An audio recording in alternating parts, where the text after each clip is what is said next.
When I first began to speak publicly, become a public speaker, I was downright horrible, downright horrible. True story. So of course I was afraid to do it. Thinking back, it makes sense that I stunk. Like anything else, it takes practice and learning the ropes to become good at something. Today on Zippy Point.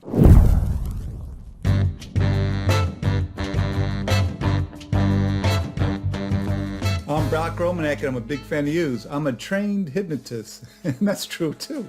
One of the issues that hypnosis is great for is to help people overcome their fears and their phobias. And fear of public speaking is a biggie here. Here are 12 things you should know to help you become a better public speaker. 1, at first practice outside the profession. So like I said, one of the more common phobias is public speaking. And even if it's not quite a phobia for you, most folks are scared to speak publicly when they start their careers. That's because, like most things, it takes practice, like I've mentioned.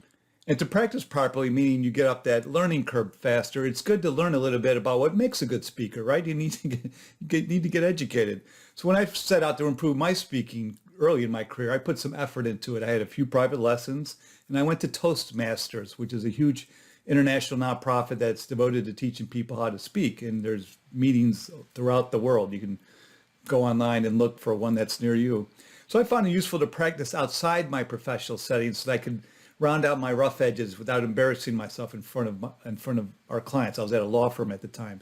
That reduces the pressure immensely. 2, write out your main points. So in the beginning, I imagined that I wrote out my remarks almost as if it was a script, and that's not a good idea. Nothing is more boring than hearing someone read their remarks. They want to hear something more natural, more spontaneous, a little bit crazy. That's why I'm using my hands a lot in these videos.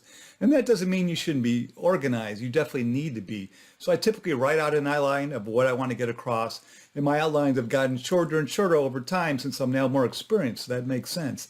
I could even probably go into some speaking gigs without anything at all and just wing it, especially if I've been doing the same thing again and again. But even after all this time, I usually still write out some bullets. This helps to ensure that you're not scattered, that you're organized. And of course, the act of writing things down helps ingrain them in your head. 3, be over-prepared, but not too over-prepared. So unfortunately, as we were trained all too well in school, particularly if you went to law school, we tend to over-prepare. And that's fine for your speaking engagements, but be prepared just for the things you'll likely have time to cover. Really have that material down pat. It's better than knowing a little bit or being prepared for like a 3-hour presentation when your slot's only 20 minutes. So you're only very, sparsely ready for that 20-minute piece because you've spent all this time on that 2.5 hours of other stuff you're never going to get to. So don't learn a bunch of stuff that you're never going to have time to discuss. That will overwhelm you too. It's like, oh my God, not 3 hours worth of content. No, dude, 20 minutes, that's it. So prepare for 25 if you have a 20-minute slot. It's inevitable. You're going to be over-prepared usually, and you're not going to get to all your points, and that's okay. That's normal. Accept it as it is. Don't rush your speaking slot, so you're trying to, rush your cadence, so you're trying to get 25 minutes worth of content in a 20-minute slot. Don't try to cram all that stuff in because the audience is going to hate you. You're just going to be rushing and like, why is this dude speaking so fast? You're going to give them no minutes of content rather than the 20 minutes that they deserve, and that would be tragic. 4, you want them to like you. Okay, why are you speaking publicly in the first place, right? I guess we should have started this as number 1. Maybe the answer is you're being forced to. The likely answer is that you're trying to earn business or the recognition of your peers. Regardless of what got you involved in the first place, you want people to like you. That's really why you're speaking publicly. If they like you, then everything else is just going to fall into place. So how do you do that? These next 3 things will help get you there. 5, smile and sound enthusiastic. Okay, even if you have no idea what you're talking about, if you looks like you're having fun, most people are going to like you up there, period. So you don't have no idea what you're talking about. Just start telling some jokes, act crazy, act funny, be enthusiastic, and they're going to like you. You're probably going to still be better than all the other speakers of the day. So let's just say you're freaking out because you're scared and you can't remember anything. Just break out into a big smile and tell the audience, hey, I forgot everything about I was just going to say. So let me tell you the story about this. Seriously, try that sometime. I guarantee you they're going to stand up and cheer. So just think of something that will make you smile while you're freaking out, and that'll force you to smile. Just do it. The other method is to visualize the entire speaking gig in advance.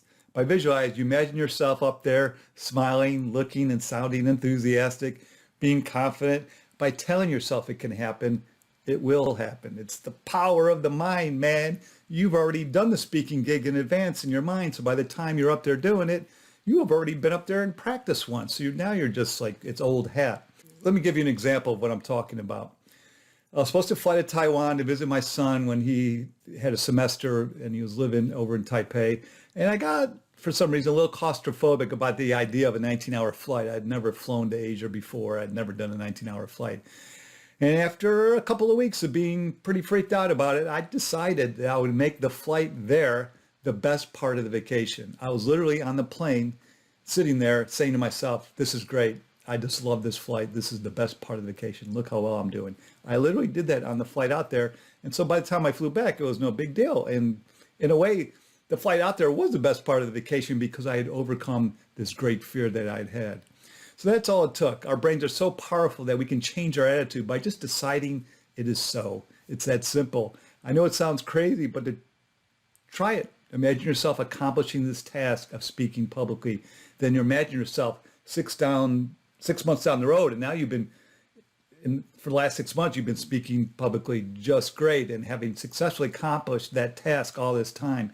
That's really going to lock it in, that confidence. 6, be witty when you first open your mouth. Your first comment should be something kind of funny. You probably heard that most people make their initial decision of whether they like you or not on a subconscious basis by instinct within seconds of meeting you. That happens just like, oh, I like this person. Just as they're walking up, you already can feel their energy. For some reason, you connect with that person, even though you've never met them before. And the same principle applies when you're up there being a speaker. You're meeting people, a bunch of people probably in the audience for the first time. So you don't need to tell a joke. I would actually avoid telling a real joke. Just something witty. I often have something in the can pre-prepared, but then something happens at the speaking engagement at that period of time leading right up to when I get up on the panel that makes me throw away that pre-prepared remark in the trash, and I say something witty about that connects to the shared experience that everyone in the room has already had in that moment. So that lends itself to even being more genuine because it's sort of off the cuff and everyone can relate to it because they were there. They know what just happened. So those tend to land better because they are truly spontaneous. 7, don't talk too long. It's weird to say that when I'm doing a video. Of course, I'm talking too long, but I'm the only one here, so I can't help myself. So long monologues are killers. There's nothing worse than someone on a panel going on and on, right? Droning. You don't want to be that guy or that girl. So be mindful. Remember that your goal is not to spout as much knowledge as you can. Your goal is to get people to like you. And they're going to like you if you keep your remarks short. A minute, 90 seconds of a monologue is actually pretty long. So dialogue with fellow panelists is much more palatable than any sort of lengthy speech. Even when you're going back and forth with other panelists, being mindful, how long am I talking, as part of this rebuttal? You still want to limit your commentary to just a minute or so. They might be talking a couple of minutes and they may seem like they're doing better than you because they have more volume. They're taking up more volume on the panel. But the audience is smart enough to know. They're like, I like that other dude better because he kept his mouth shut. 8, good speaking content in a nutshell. So my guiding principle in the material I intend to cover is to place myself in the shoes of the audience. What would I want to hear? What would I not? Things I want to hear: interesting stories, funny, entertaining moments, practice pointers I can use in my daily practice, good back and forth with the panelists. Things I don't want to hear: a bunch of statistics, long meandering stories, high-level stuff that I already know, long monologues. So it's really as simple as that. When you write something out, look at that list I just gave you and see, which side of the ledger are you on? And so unfortunately, most speakers devolve and drag the audience through things they don't want to hear. 9, prepare to be practical. So if you have some real practice pointers, get right to those. Skip, after you do your witty opener, get right to the practice pointers. Skip most of the background material that most of the audience already knows. That's the high level stuff that you should try to avoid. Note if you see people writing down what you're saying, if so, you've already won the speaking gig. You've given them something. Usually they can go a whole panel. They're only write down 1 or 2 nuggets. So if you see them writing down one of your nuggets, you won. So one last point, you might be in possession of some interesting statistics. That's great. Hand them out and don't read them. Those aren't practice pointers. Just hand them out. 10, people love stories. If you have a story, please tell it. not a long story, an anecdote about something interesting that happened to you that has a moral that consists of a practice pointers. So this accomplishes three things. It gives a practice pointer. Two, it will be easier to remember because it was told through the story format. And three, you are entertaining. A lot of people go to conferences. Once they get there, they're like, I came to learn, but really they want to be entertained. So if you're going to tell a story, practice telling it before you go live with it. Literally time yourself. Make sure your story is under 2 minutes, but without rushing. You need the natural pauses for the punchlines and all that. So you don't want to rush it. With practice, you'll learn when to pause for effect and tell it to a few friends first and ask them how you can improve it. Get some honest advice. And so once you've honed it down to a minute or two, you've got gold. And if you've got 2 to 3 stories and you can tell those during the course of a panel, you're going to be one of the best speakers ever. 11, make people laugh. I know you're nervous about speaking as it is. How are you supposed to make them laugh? It's not as hard as you think. Especially if you go to a legal conference. Next time you go to a panel, take note, literally count how many times people are laughing during the panel. Literally keep score. Notice how it made you feel when people laughed, even if you weren't one of the ones laughing. By conducting this exercise, you're going to uncover the huge secret of speaking. It doesn't matter if you know your stuff. I already said this, not really. So many panels are just deathly boring. People are dying out there waiting for a little excitement. So a little entertainment. Perhaps they're out of the office for the first time in a month. They literally need a laugh, or maybe they've been watching too much Zoom. So if you just give them one laugh, they're going to love you for it. And how do you do that? It won't be hard because they're dying to do it. They really want to get that laugh out. So just pay attention to what's being said and speak up and say something that you think that might be funny. If no one laughs, well, at least you tried. It's not like stand-up comedy there where people came expecting you to make them laugh. There's no pressure here, and they won't even notice that you told a joke and it didn't land because the room's not ready for that.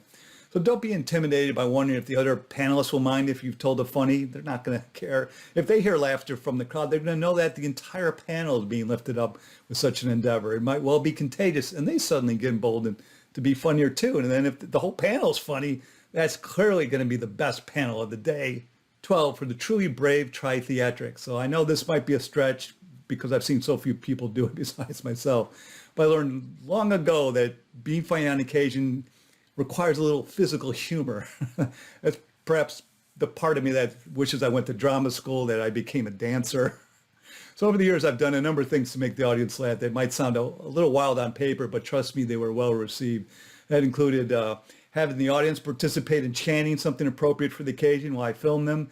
For example, one room was very cold at a conference and I had the audience chant, "We want more heat, we want more," and I filmed it. And then I posted that video on my blog. Or walking the audience through a 1 minute of conference yoga, having them stretch out and breathe deep through the abdomen, or standing on my chair while making a point, slowly spinning around. It helps to have good balance for that one.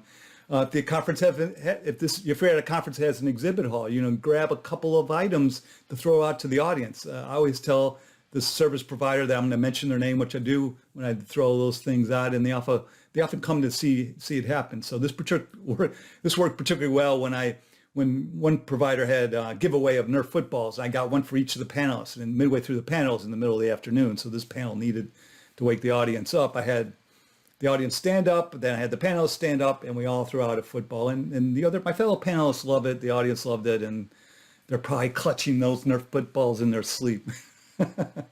So like I said, I often do these kind of things midway through the panel to spice it up, and I warned my fellow panelists before the panel started so they weren't in the dark that I was going to do it if I was going to be throwing out some trinkets. And overall, I did this kind of thing as often as I could if it was in the afternoon and time when the audience typically is having trouble staying awake.